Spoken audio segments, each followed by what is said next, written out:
Hola, buen día para todos. Hoy estudiaremos las ofrendas para Jesús. El versículo de memoria lo encontramos en Salmos 116, versículos 12 y 14. Dice la palabra de Dios: ¿Qué pagaré al Señor por todos sus beneficios hacia mí? Levantaré la copa de la salvación e invocaré el nombre del Señor. Ahora cumpliré mis votos al Señor ante todo su pueblo. Y es palabra de Dios. Antes de empezar, lo haremos con una palabra de oración. Oremos. Padre santo y poderoso Dios, ayúdanos cada día, oh Señor, a hacer tu voluntad, a entender tu palabra y a poderle explicar con la ayuda del Espíritu Santo. En el nombre de Jesús. Amén. La lección, como les decía, la lección número 4 se titula Las ofrendas para Jesús. El propósito de esta lección es analizar o tener en cuenta qué hacemos con el 90% que nos queda después de devolver el 10%, es decir, el diezmo. La mayoría de nosotros no queremos devolverle a Dios las ofrendas, porque pensamos que lo único que pide Dios es el diezmo. Pero lo importante de esta lección es que Dios tiene en cuenta la parte que a ti te queda, es decir, el 90% después de haber devuelto el diezmo. Cuando nosotros estudiamos la palabra de Dios, vamos a encontrar en los libros de Levítico que el pueblo de Israel devolvía varias ofrendas. Devolvía o hacía ofrendas a Dios por el pecado, hacía ofrendas a Dios por sacrificios, hacía ofrendas a Dios por agradecimiento, daba ofrendas a Dios para los pobres, pero también daba ofrendas a Dios para la reconstrucción o para los arreglos de los templos. Pero la pregunta sería, ¿qué nos motiva a nosotros a dar las ofrendas? Cuando nosotros analizamos y miramos lo que ha hecho Cristo Jesús en la cruz del Calvario por nosotros, vamos a encontrar que el Dios de los cielos no se reservó nada para Él, sino que dio todo lo que tenía a lo más amado, a su Hijo unigénito. En otras palabras, nosotros le debemos dar a Dios porque Él nos dio primero. Motivación para dar. Ya les dije que Dios nos amó primero, nosotros también debemos amarlo. Si nosotros miramos en la palabra de Dios como estudiamos en la semana pasada en Salmo 50, vamos a encontrar que Dios no necesita nuestro dinero, porque Él dice que si tuviera hambre, no nos lo diría a nosotros. En otras palabras, Dios no necesita tus recursos. Pero en la palabra de Dios en Primera de Crónicas, capítulo 29, versículo 14, dice de la siguiente manera: todo es tuyo y de lo recibido de tu mano, eso te damos. En otras palabras, nosotros le damos a Dios porque Él nos dio primero. Cuando nosotros le damos a Dios es porque reconocemos que Él es el dueño de todo. Él es el que tiene el poder y Él es el que tiene la supremacía.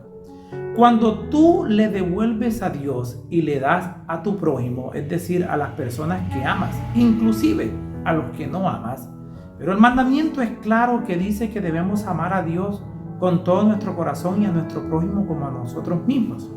En otras palabras, si le damos a Dios y ayudamos al prójimo, estamos estableciendo una relación estrecha con Dios. Cuando nosotros buscamos en Mateo, capítulo 6, versículos 31 y 34. Mateo, capítulo 6, versículos 31 al 34.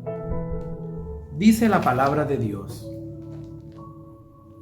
así no os preocupéis diciendo qué comeremos, qué beberemos o qué vestiremos, porque los paganos buscan todas estas cosas que vuestro Padre Celestial sabe que necesitáis. Buscad primero el reino de Dios y su justicia, y todas estas cosas os serán añadidas. Así no os preocupéis por el día de mañana, que el día de mañana traerá su cuidado. Basta al día su afán. Dios le hablaba a la mayoría de las personas populares, es decir, que les daba temor abandonar todo para seguir a Jesús.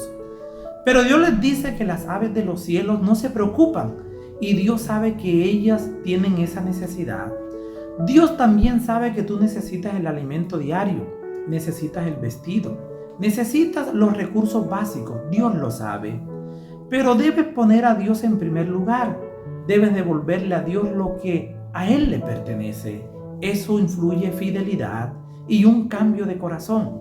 En otras palabras, Cuando tú le devuelves a Dios del 90% que te queda, es decir, las ofrendas, eso está indicando que tú estás creyendo que Dios te va a suplir todo lo que te hace falta.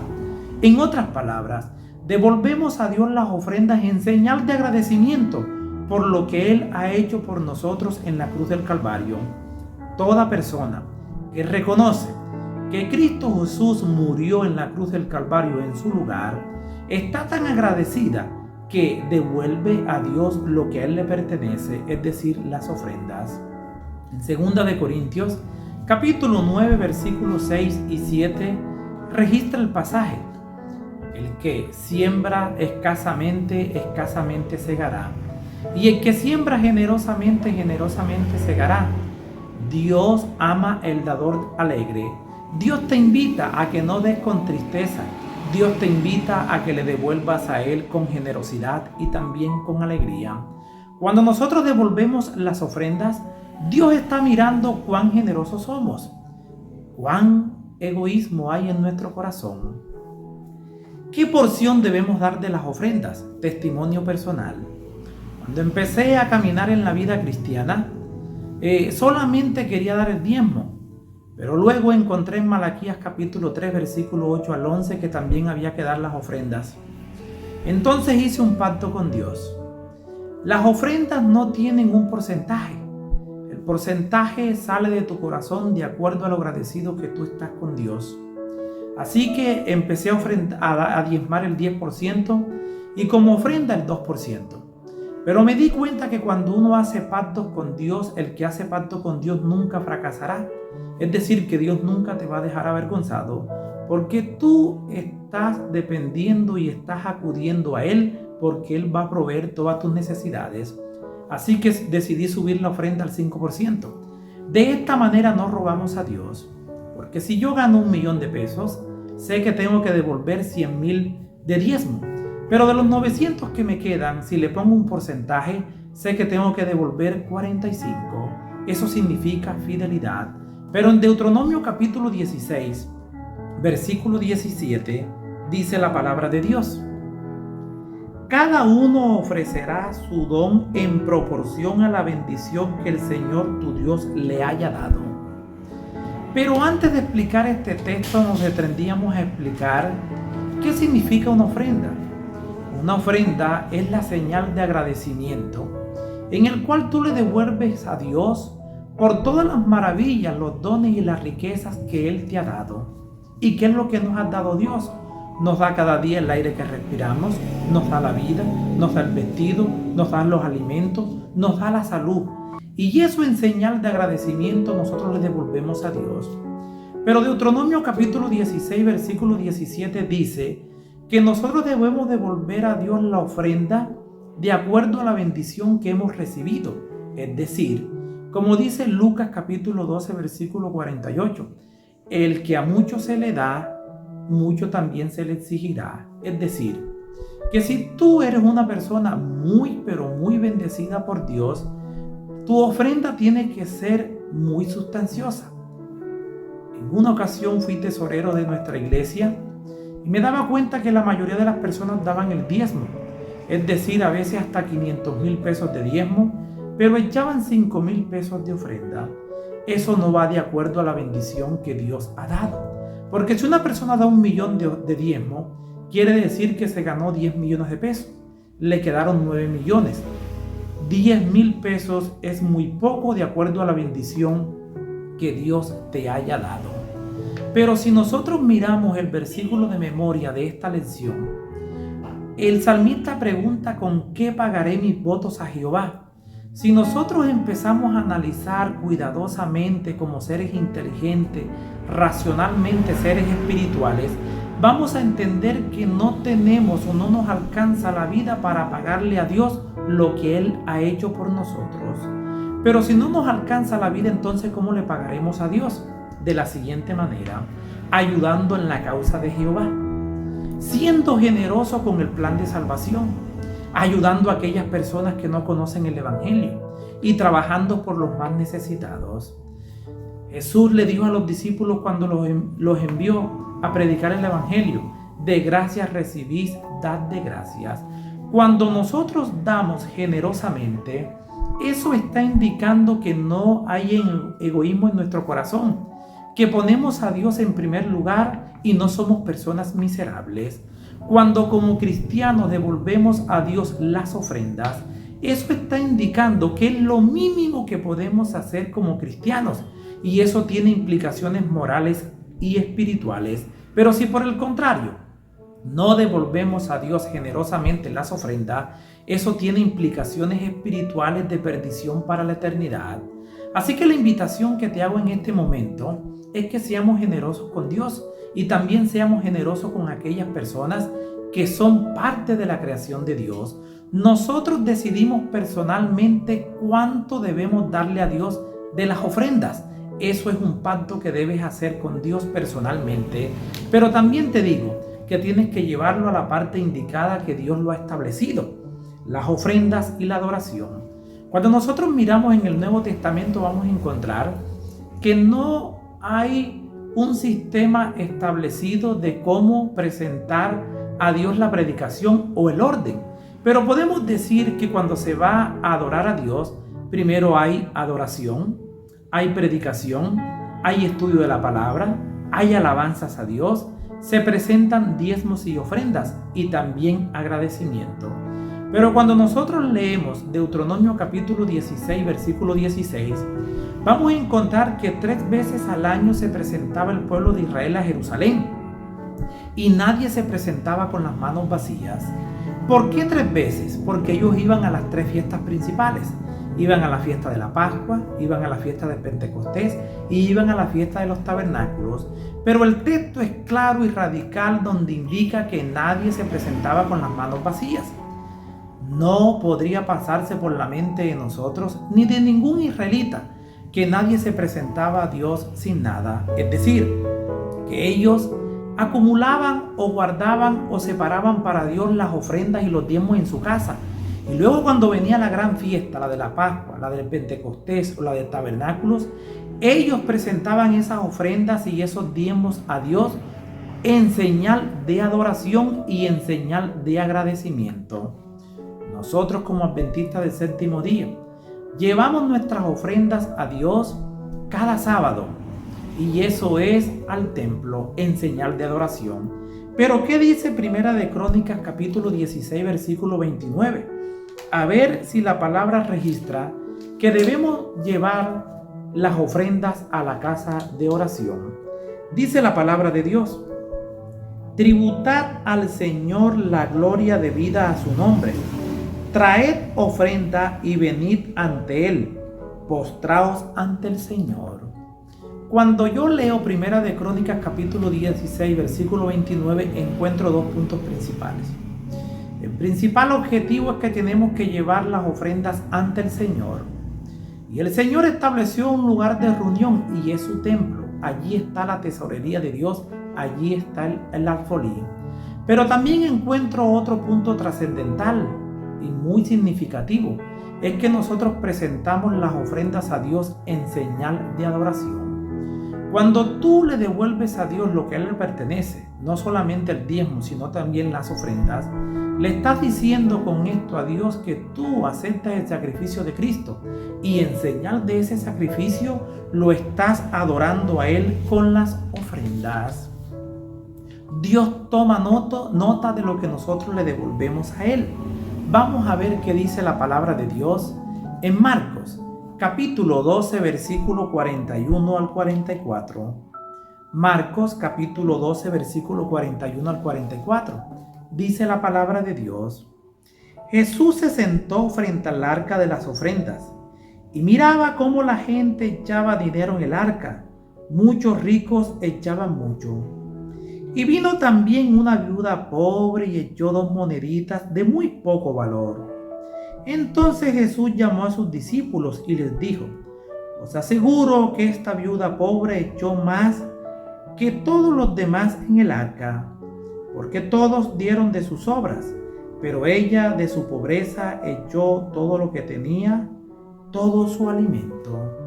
Cuando miramos Marcos capítulo 12 versículo 41 a 44, vamos a notar que Jesús estaba aquí en la tierra. Jesús es Dios. Jesús estaba en el atrio del santuario, frente donde estaba el cofre. Es decir, que Jesús podía observar cuántas personas venían a en señal de agradecimiento devolverle a Dios las ofrendas. Pero Jesús, antes que la ofrenda, estaba mirando el corazón de las personas, estaba mirando la motivación. ¿Qué te impulsa a ti a devolverle las ofrendas a Dios?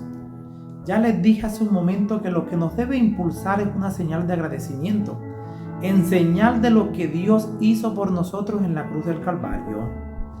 Cuando esta viuda devolvió todo lo que tenía, Cristo Jesús dice que echó más que todos, porque aquellos que daban y echaban en el cofre, echaban de lo que les sobraba, pero esta viuda pobre echó todo lo que tenía, todo su alimento. ¿Por qué hizo esto?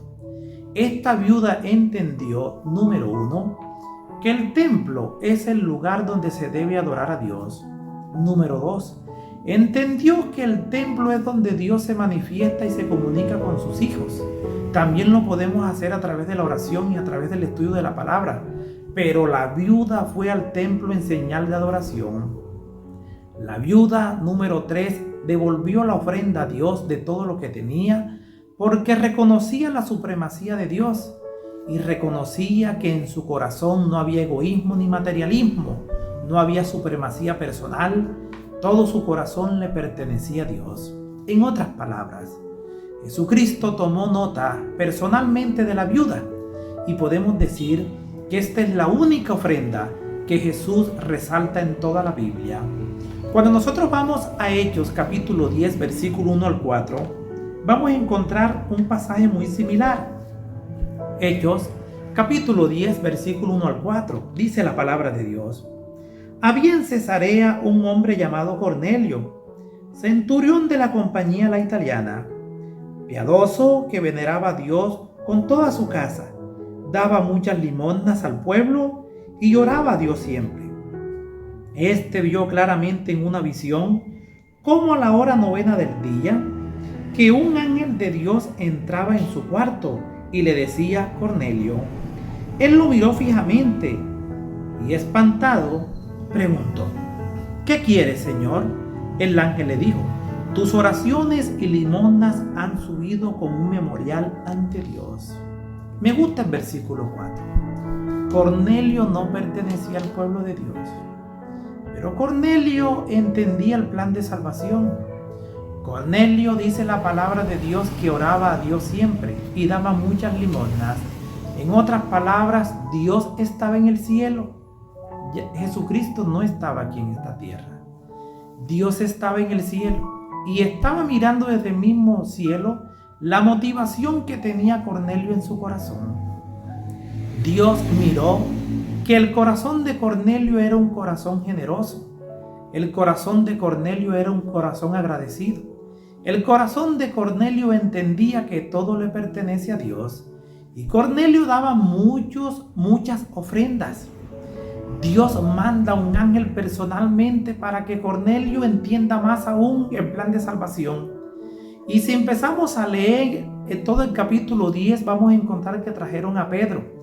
Y Pedro explicó el plan de salvación y Cornelio recibió el Espíritu Santo.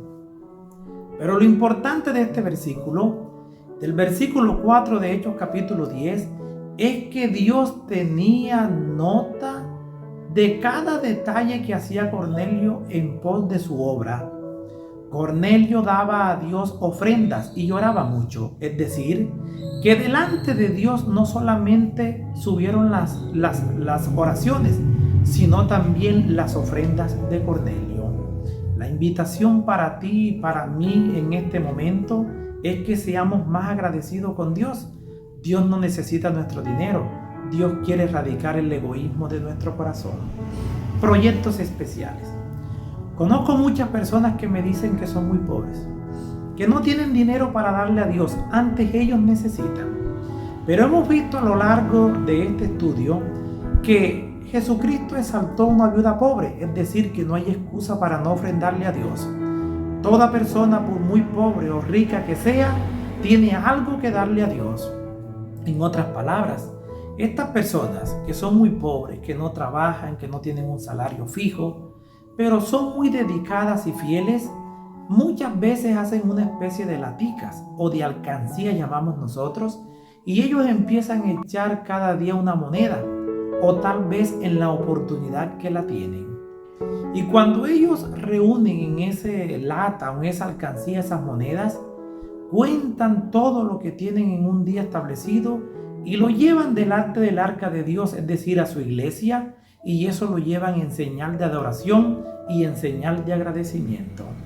Vamos a encontrar un pasaje similar, tal cual como se los estoy reflejando en la palabra de Dios. Vamos a buscarlo en Juan, capítulo 12, versículo 2 al 4. Juan, capítulo 12, versículo 2 al 4. Dice la palabra de Dios: y le ofrecieron allí una cena. Marta servía y Lázaro era uno de los que estaban a la mesa con él. Entonces María trajo una libra de perfume de nardo puro, de mucho precio, y ungió los pies de Jesús y los enjugó con su cabello, y la casa se llenó de la fragancia del perfume. Uno de sus discípulos, Judas Iscariote, hijo de Simón, el que lo iba a entregar, dijo: ¿por qué no se vendió ese perfume por 300 denarios para ayudar a los pobres? En este incidente estamos observando que Jesús estaba en Betania. En Marcos capítulo 14 registra que estaba en la casa de Simón el leproso. Pero podemos encontrar en esta historia que allí llega María. Estaba Marta sirviendo y también estaba Lázaro. María llega con un perfume de mucho valor. Dice la Biblia más adelante que el perfume podría venderse en más de 300 denarios, es decir, que María estaba ofrendando para el Señor todo lo que tenía en ese frasco. Es decir, posiblemente podía ser el ahorro de un año de trabajo. Pero María estaba tan agradecida con Jesús y su corazón estaba tan limpio porque Jesús la había perdonado, que no le importó lo que ese perfume costaba, sino que lo tomó y se lo derramó a los pies y en el rostro y en la cabeza de Jesús, y enjugó los pies de Jesús con sus cabellos. La casa toda se llenó del olor del perfume, pero Judas Iscariote estaba allí. Marcos dice que unas personas, pero acá en Juan dice que era un discípulo de Jesús, Judas. Cuando nosotros leemos más adelante nos vamos a encontrar que Judas no dice que se venda este perfume en 300 denarios para repartírselo a los pobres, no porque estaba interesado en las necesidades de los pobres, sino porque la palabra de Dios registra que Judas era ladrón. Y cuando caía dinero a la bolsa, es decir, él era el tesorero, sustraía de la bolsa y robaba. Jesús, conociendo la intención de Judas, dice: María vino a ungirme para la sepultura. Pero también le deja un mensaje claro a Judas: los pobres siempre estarán entre nosotros. Cuando nosotros leemos Mateo capítulo 26 versículo 15, vamos a encontrar que Judas tenía un corazón lleno de codicia, tenía un corazón lleno de materialismo, tenía un corazón lleno de ambición. Porque vamos a encontrar en Mateo capítulo 26 versículo 15 que Judas vendió a Cristo Jesús, al Salvador del mundo, al que iba a dar su vida por él, por 30 monedas de plata. Cuán miserable fue Judas. Trató a Jesús como una baratija, siendo Jesús el dueño del universo, siendo Jesús el autor y consumador de la fe, siendo Jesús el que iba a morir en la cruz para salvarlo a él. Pero Jesús no lo condena. Si Judas se hubiese arrepentido, Dios lo hubiese salvado. En otras palabras, la invitación que hacemos en este momento es que no hay excusa para no dar. Debes guardar en tu casa, aunque sean monedas muy pequeñas, para llevar ofrendas ante Dios. Terminamos con un mensaje de la profeta del Señor. que dice de la siguiente manera: el libro celestial de las memorias también anota la fidelidad financiera de los miembros de la familia de Dios. El ángel registrador toma nota fiel de cada ofrenda que se dedica a Dios y se entrega en la tesorería, y también de los resultados finales de los medios así ofrendados. El ojo de Dios observa cada centavo que se dedica a su causa, igualmente como la actitud de regocijo o mezquina del dador. También se registra la motivación de la dádiva. Las personas abnegadas y consagradas que le devuelven a Dios lo que le pertenece, del modo en que Él lo requiere, serán recompensadas de acuerdo con sus obras. Testimonios para la Iglesia, tomo 2, página 460. Les habló Flavio Martínez. Que la paz de Dios les acompañe en este día.